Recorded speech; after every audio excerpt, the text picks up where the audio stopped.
歡迎大家收睇今次嘅天氣速報啊，龍龍。咁啊係6月14號啊，暫時早上都冇咩雨落㗎。咁啊，我哋睇下各區嘅氣温啊，係介乎喺26度去到28度嘅噃。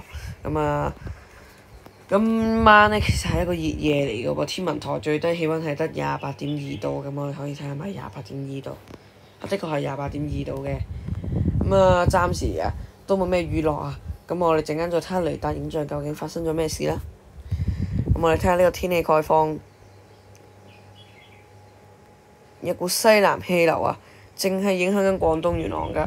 同時啊，一道低壓槽正為廣東內陸帶嚟雷雨喎。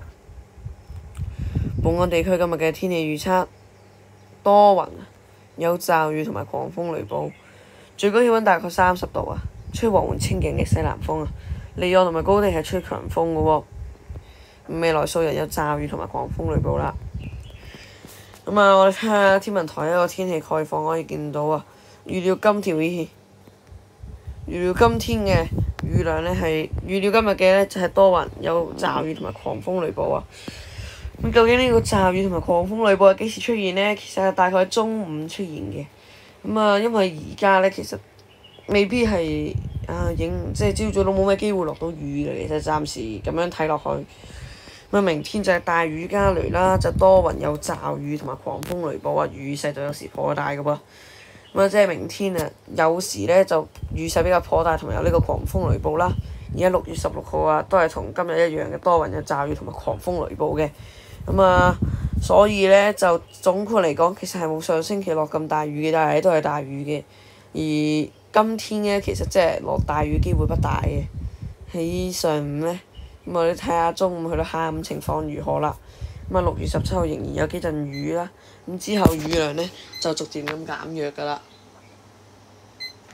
我哋可以去睇下呢個雷達影像啦。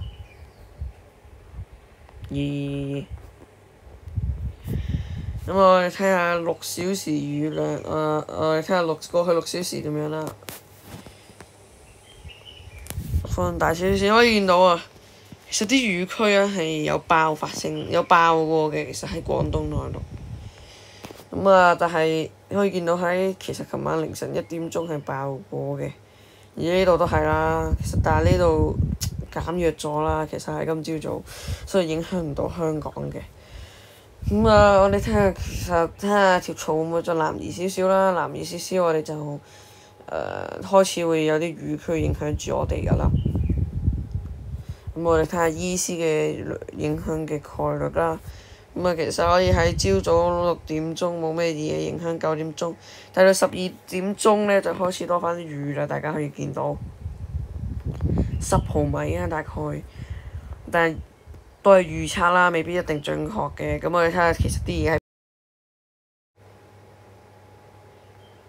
自爆㗎，呢啲雨，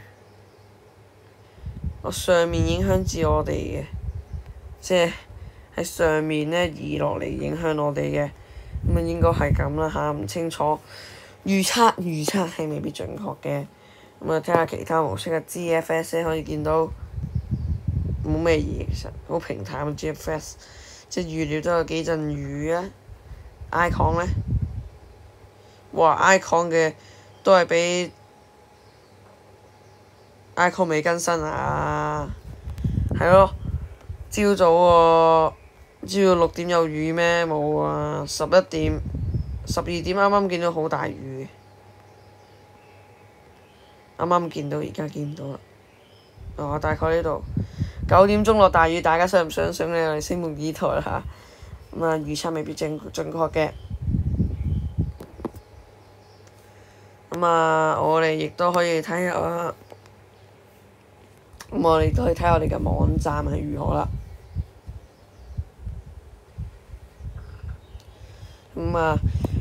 琴晚呢，朗朗就出咗個特別天氣提示，就係預料位於廣東內陸嘅低壓槽會逐漸向南移動㗎，會明天開始影響香港。市民外出時請留意最新天氣資訊啦。撳錯嚇。其實呢個未更新啦嚇。我可以睇朗朗自製嘅4天天氣預報啊。其實朗頓比今日都係多雲，哇！呢個格式走咗啲喎，正係搞翻先。多雲有驟雨同埋狂風雷暴啊！而15號就係俾大雨加雷嘅，多雲有驟雨同埋狂風雷暴，雨勢係有時頗大㗎。而6月16號就係大致多雲，有驟雨同埋狂風雷暴。而6月17號呢，就俾細雨啦，朗朗就係大致多雲，有幾陣驟雨啦。咁啊，所以總括嚟講啊，呢個禮拜仍然係會受到一個狂風雷暴影響，同埋有啲驟雨係影響住我哋㗎。市民外出前呢，要留意最新天氣狀況啦。今次嘅天氣速報就到度。如果喜歡我影片，記得按 like 同訂閱。我哋下次再見，拜拜。